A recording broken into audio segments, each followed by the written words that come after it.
चलिए दोस्तों, स्वागत है आपका मेरे YouTube channel general English by सोनस में। और आज हम लोग होम फोन्स के सीरीज को आगे बढ़ाते हुए फिर से 7 इम्पोर्टेंट होम फोन्स लेके आए हैं। और परीक्षा की दृष्टि से ये भी बहुत इंपॉर्टेंट है। ये कोई एरा गैरा लथू खेरा होम फोन्स नहीं है, या फिर इसको बहुत हल्के में नहीं ले सकते हैं। बहुत इंपॉर्टेंट है, परीक्षाओं में पूछा गया है, पिछले परीक्षाओं में भी पूछा गया है। और यदि अगर नहीं पूछा गया होगा तो आने वाले परीक्षाओं में इसके पूछे जाने की संभावनाएं हैं, चाहे वो स्कूल के एग्जाम हो चाहे कंपटीशन के एग्जाम हो। तो चलिए बिना समय गवाए हुए डिस्कस करते हैं और बहुत ही कम समय में इसको निपटाने की कोशिश करेंगे। तो चलिए, आज का पहला होम फोन है एडेप्ट और एडेप्ट। एडेप्ट और एडेप्ट। तो एडेप्ट का क्या मतलब हुआ और एडेप्ट का क्या मतलब हुआ? सीधा सा सिंपल सा मीनिंग है। एडेप्ट आप लोग जानते होंगे, एडेप्टेशन। चलिए इसको बाद में देखते हैं, पहले एडेप्ट देखते हैं। तो एडेप्ट क्या हुआ? इसका मतलब होता है अपने आप को किसी भी परिस्थिति के अनुकूल ढाल लेना। अपने आप को किसी भी परिस्थिति के अनुकूल ढाल लेना, उसको कहेंगे एडेप्ट। और इसी से बना है एडेप्टेशन। इसी से बना है एडेप्टेशन। जैसे कि फ्रॉग, मेढक का एडेप्टेशन क्या है कि वो जमीन में भी जमीन के अंदर भी अपने आप परिस्थितियां ढाल सकता है और पानी में भी रह सकता है। यानी जमीन के ऊपर भी रह सकता है और पानी के अंदर भी रह सकता है। तो ये एक प्रकार का एडेप्टेशन हुआ, यानी कि वो किसी भी परिस्थिति में अपने आप को ढाल सकता है। उसी प्रकार से ये है एडेप्ट करना, यानी कि परिस्थिति के अनुसार अपने आप को ढाल देना।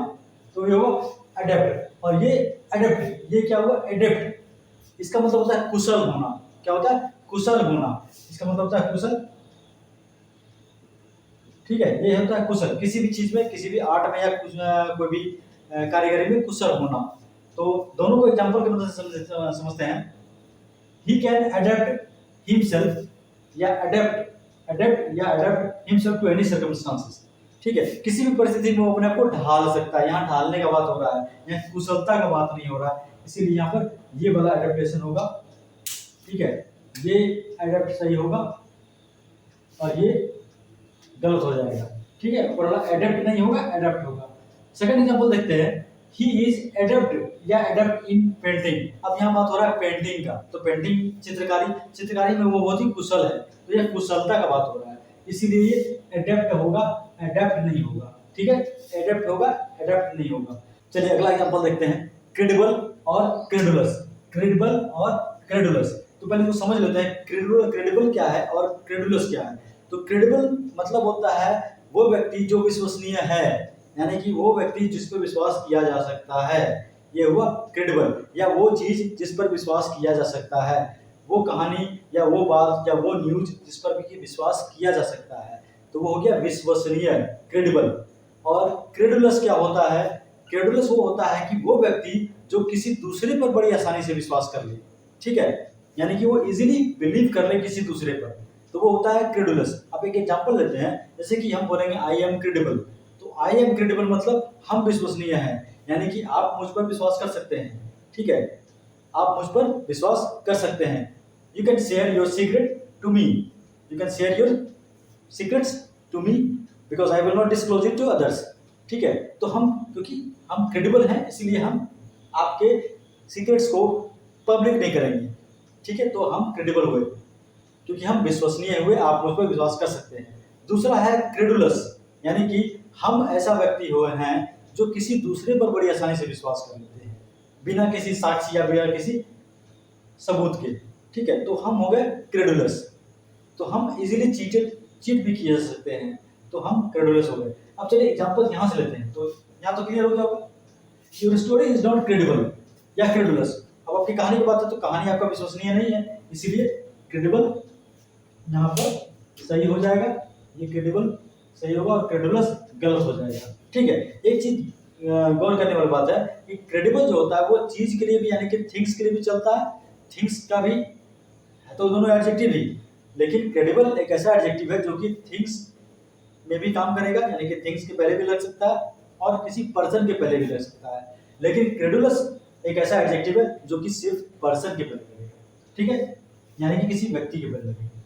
अगला है my friend is so credible या credulous that anyone can cheat him. तो मेरा दोस्त इतना ज्यादा किसी दूसरे पर विश्वास कर लेता है कि कोई भी उसको चीट कर सकता है। तो इस स्थिति में क्रेडिबल नहीं होगा, क्रेडुलस होगा, क्योंकि यहाँ पर नेगेटिव चीज बताया जा रहा है। क्रेडुलस एक नेगेटिव चीज बताता है कि आप, मेरे दोस्त में एक कमी है कि वो किसी पर भी इजीली बिलीव कर लेता है, ये नेगेटिव है। और क्रेडिबल क्या होता है, ये पॉजिटिव सेंस है कि हम विश्वसनीय व्यक्ति हैं, ये मेरे लिए पॉजिटिव है।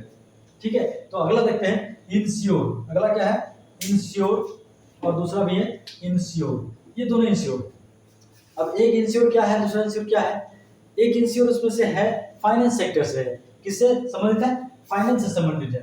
ठीक है, एक है फाइनेंस से संबंधित, और ये जो है ये सिक्योरिटी यानी कि आश्वस्तता से, यानी कि सुनिश्चित करना, किसी को कोई भी चीज सुनिश्चित करना, जैसे कि आपकी जीत सुनिश्चित है, तो ये है फाइनेंस से संबंधित।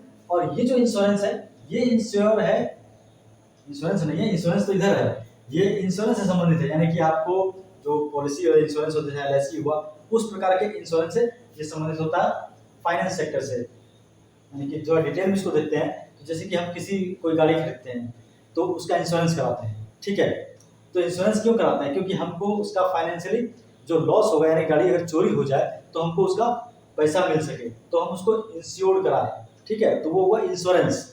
हालांकि इंश्योरेंस आदमी चोर के डर से कम पुलिस के डर से ज्यादा करता है, तो वो अलग चीज है। ठीक है, तो ये हुआ इंश्योरेंस जो हम पैसे के लिए कराते हैं, और ये हुआ इंश्योर जो हम किसी को आश्वस्त करते हैं या किसी को सुनिश्चित करते हैं कि भाई आप चिंता मत कीजिए। ठीक है, किसी को हम कोई चीज का आश्वासन देते हैं तो उसको कहते हैं इंश्योर। तो ये करना होता है आश्वस्त। ठीक है, ये हुआ आश्वस्त करना किसी को, इंश्योर करना। अब चलिए एग्जांपल से समझ लेंगे बेटर तरीके से। You should ensure your car. अब तुमको अपना कार का इंश्योरेंस कराना चाहिए, तो वहां पर इंश्योर होगा, ये वाला इंश्योर होगा कि ये वाला इंश्योर होगा। अब तुम कार को कैसे आश्वस्त कराएगा, कार को कैसे आश्वासन देगा, तो वो तो संभव नहीं है। तो आपको ये लिखना पड़ेगा यहाँ पर INSURE, ये वाला इंश्योर होगा, ये नहीं होगा। ठीक है, you should ensure your car, यानी कि तुमको अपने कार का इंश्योरेंस कराना चाहिए कि अगर चोरी हो जाए तो पैसा मिल सके। अगला है I ensure you that you will get your money back. मैं आपको आश्वस्त करता हूं कि आपको पैसा वापस मिल जाएगा, टेंशन नहीं लेने का। ठीक है, तो इंश्योर यहां पर कौन सा इंश्योर हो जाएगा, ये वाला इंश्योर नहीं होगा, ये इंश्योर होगा ENSURE। ENSURE यानी कि आश्वस्त करना, और INSURE यानी कि फाइनेंस सेक्टर से इंश्योरेंस करवाना। ठीक है, वो अलग चीज, ये पैसा के लिए। तो ये इंश्योरेंस होता है आदमी का, फुल बॉडी इंश्योरेंस भी होता है, हाथ टूट गया तो इतना पैसा, पैर टूट गया तो इतना पैसा, निकल लिए तो इतना पैसा, तो वो सब चीज इंश्योरेंस इस INSURE के अंदर आता है। ठीक है, अगला देखते हैं एल्यूशन और इल्यूशन। अब एल्यूशन और इल्यूशन, यहाँ क्या है, ये एल्यूशन और ये है इल्यूशन। तो एक का मतलब होता है इनडायरेक्टली इशारा करना, क्या करना, इनडायरेक्टली संकेत करना, क्या करना, संकेत करना। ठीक है, किसी की ओर संकेत करना, इनडायरेक्टली, डायरेक्टली नहीं है, यही है ऐसा नहीं। ठीक है, इनडायरेक्टली संकेत, ज्यादातर ये राइटिंग्स में या पोएम्स में इस प्रकार के में संकेत किया जाता है। तो एल्यूशन हुआ ये, और ये हुआ इल्यूशन यानी कि भ्रम। ये क्या है, भ्रम, इसको कहेंगे भ्रम, ये है भ्रम। ठीक है, मायाजाल, इल्यूशन। तो एग्जांपल समझते हैं इसको। In this poem there is an allusion to the beauty of nature. इस कविता में नेचर की तरफ, नेचर की ओर इशारा किया गया है, इनडायरेक्टली इशारा किया गया है नेचर की सुंदरता की ओर। तो यहाँ पर ये एल्यूशन होगा, ये एल्यूशन नहीं होगा, क्योंकि नेचर के भ्रम की ओर इशारा नहीं किया गया है, नेचर की सुंदरता की ओर इशारा किया गया है। तो ये हो गया एल्यूशन। अगला है you are under the allusion या illusion that she will marry you. अब ये क्या है, तो you are under the allusion या इल्यूशन, तो आप भ्रम में हैं, तुम भ्रम में हो। ठीक है, you are under the illusion that she will marry you, कि तुमसे शादी करेगी, कि तुम उस भ्रम में हो। बहुत सारे आदमी इसी भ्रम में रहते हैं। ठीक है, तो ये नहीं होगा, बहुत सारे लड़के इस भ्रम में रहते हैं। ठीक है, you are under the illusion या illusion that she will marry you, यानी कि तुम भ्रम में हो कि वो तुमसे शादी करेगी, कि वो तुमसे शादी करेगी, that she will marry you. हो सकता है तुम्हारे जैसे बहुत सारे लड़के इसी भ्रम में हो कि वो तुमसे शादी करेगी। ठीक है, तो इसको कहेंगे भ्रम यानी मायाजाल। अगला देखते हैं इमिनेंट, इमिनेंट और इमिनेंट। अब ये इमिनेंट है EMINENT, और ये है IMMINENT, IMMINENT। और यह है EMINENT। तो क्या अंतर होगा दोनों में? इस एमिनेंट का मतलब होता है प्रसिद्ध होना, प्रसिद्ध यानी कि फेमस। क्या होता है? फेमस। ठीक है। और इस एमिनेंट का मतलब होता है very near in future. Very near in future क्या होगा? वेरी नियर, भविष्य में नजदीक है, भविष्य में वो चीज नजदीक है। IMMINENT यानी भविष्य में नजदीक है। चलिए एग्जांपल समझते हैं। My friend is an eminent या इमिनेंट साइंटिस्ट। मेरा दोस्त, भविष्य में नजदीक तो साइंटिस्ट नहीं होगा, मेरा दोस्त एक फेमस साइंटिस्ट है। मेरा दोस्त क्या है? एक प्रसिद्ध साइंटिस्ट है। तो मेरा दोस्त एक प्रसिद्ध साइंटिस्ट है, इसीलिए EMINENT होगा और IMMINENT नहीं होगा। ठीक है। आई वाला में वो निकटतम दिखाता है कि भविष्य में क्या निकट है, उसको भी देखेंगे अभी। तो my friend is an eminent यानी कि फेमस साइंटिस्ट, बहुत प्रसिद्ध साइंटिस्ट है। अगला देखते हैं। Many people believe that world war third is imminent. बहुत सारे लोग ये विश्वास करते हैं, उनको विश्वास है इस बात का कि वर्ल्ड वॉर थर्ड जो है बहुत ही निकट है, बहुत ही निकट है। तो यहाँ आएगा, यहाँ नहीं आएगा। EMINENT नहीं होगा कि वर्ल्ड वॉर बहुत फेमस है, वर्ल्ड वॉर 3 बहुत फेमस है, ऐसा नहीं होगा। ठीक है। वर्ल्ड वॉर 3 निकट है, भविष्य में निकट है, तो IMMINENT। ठीक है, इमिनेंट। अगला देखते हैं ड्राउट। ये है ड्राउट और ये भी है ड्राउट। प्रोनाउंसिएशन सेम होता है। This is the beauty of homophones. ठीक है। तो प्रोनाउंसिएशन बहुत हद तक सेम है, बहुत हद तक। ठीक है। ड्राउट, ड्राउट अब क्या कहेंगे इसको? मतलब क्या हुआ इसका? तो ये ड्राउट का मतलब होता है पानी का घूंट, पानी का घूंट। ठीक है। और एक मीनिंग और होता है, वो है करंट ऑफ एयर यानी कि हवा का झोंका। ठीक है, हवा का झोंका। तो दो मीनिंग इसको लेके चलते हैं। इस ड्राउट का मतलब होता है DRAUGHT, मतलब होता है पानी का घूंट कर सकते हैं, इसको घूंट कर सकते हैं। ठीक है। या हवा का झोंका भी कर सकते हैं, करंट ऑफ एयर। ठीक है, करंट ऑफ एयर इसको नाम देते हैं, करंट ऑफ एयर कर सकते हैं। सॉरी, लाल से लिखा गया। ठीक है। तो करंट ऑफ एयर, ड्राउट। और ये जो ड्राउट है इसका मतलब होता है सूखा, इसका मतलब होता है रेन, वांट ऑफ रेन यानी कि बारिश कम होना, उसको कहते हैं सूखा। क्या हो जाएगा? ये हो जाएगा सूखा। ठीक है। तो बारिश कम होना तो कहेंगे सूखा, ड्राउट। एग्जांपल से समझते हैं। This year Bihar is suffering from drought. This year, इस साल बिहार क्या हो रहा है कि सूखे से पीड़ित है, सूखे से पीड़ित है। तो कौन सा होगा? DROUGHT। क्या होगा? ये हो जाएगा DROUGHT। ये ड्राउट नहीं होगा क्योंकि ये तो घूंट है, वो तो पानी का घूंट है। ठीक है। ये हवा का झोंका कर सकते हैं, तो हवा का झोंका से तो कोई पीड़ित नहीं होगा। तो this year Bihar is suffering from drought यानी कि इस साल बिहार सूखे से ग्रस्त है, ड्राउट कहेंगे। अगला है when you are in desert, जब तुम रेगिस्तान में होते हो। When you are in desert, जब तुम रेगिस्तान में होते हो। Every drought of water is important, पानी का हर घूंट इंपॉर्टेंट होता है। When you are travelling in desert, तो पानी का हर घूंट इंपॉर्टेंट होता है। तो यहाँ पर क्या हो जाएगा? ये वाला ड्राउट हो जाएगा, ये ड्राउट नहीं होगा क्योंकि वह घूंट के बाद हो रहा है।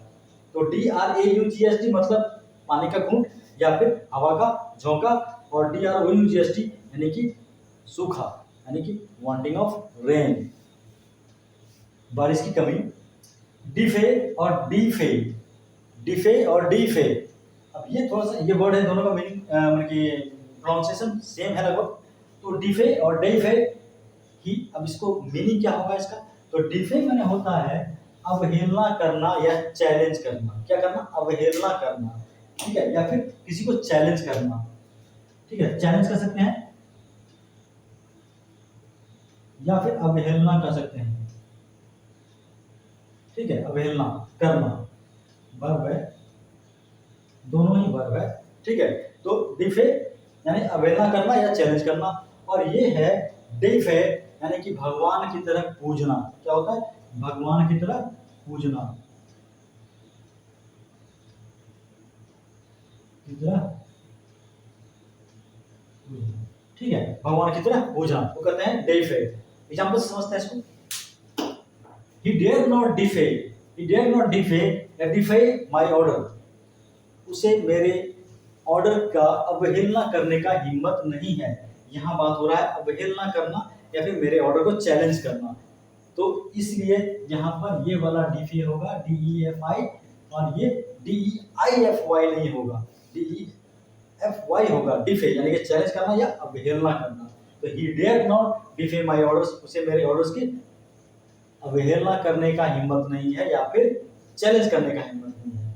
अगला एग्जांपल देखते हैं। द रोमन्स यूज्ड टू डिफे या डिफाई देयर एम्परर्स। रोमन्स क्या करते थे, अपने एम्परर को यानी कि अपने सम्राट को पूजते थे भगवान की तरह। ठीक है, तो ये है the Romans used to defy their emperors. यहाँ पर डिफे नहीं होगा, यहाँ पर डिफे नहीं होगा। ठीक है, रोमन्स अपने एम्परर की अवहेलना नहीं करते थे, वो डिफे करते थे यानी कि पूजते थे। ये सब कॉमन एरर के रूप में दिया जा सकता है, इसको ध्यान रखना। तो इस तरह से ये 7 बहुत ही इंपॉर्टेंट होमोफोन्स हम लोगों ने देखा। ठीक है, ये परीक्षा की दृष्टि से इंपॉर्टेंट है। आप इसको 2 बार 3 बार वीडियो देखिएगा, अपने आप दिमाग में पूरी तरह से सेट हो जाएगा और फिर आप कभी नहीं भूलिएगा। ठीक है, तो उम्मीद करते हैं कि वीडियो पसंद आया होगा, और यदि पसंद आया हो तो लाइक कीजिए, शेयर कीजिए और चैनल को सब्सक्राइब कीजिए। चलिए मिलते हैं, वीडियो देखने के लिए धन्यवाद। मिलते हैं अगले वीडियो में आगे कुछ और होमोफोन्स लेकर के, कुछ इंपॉर्टेंट होमोफोन्स लेकर के।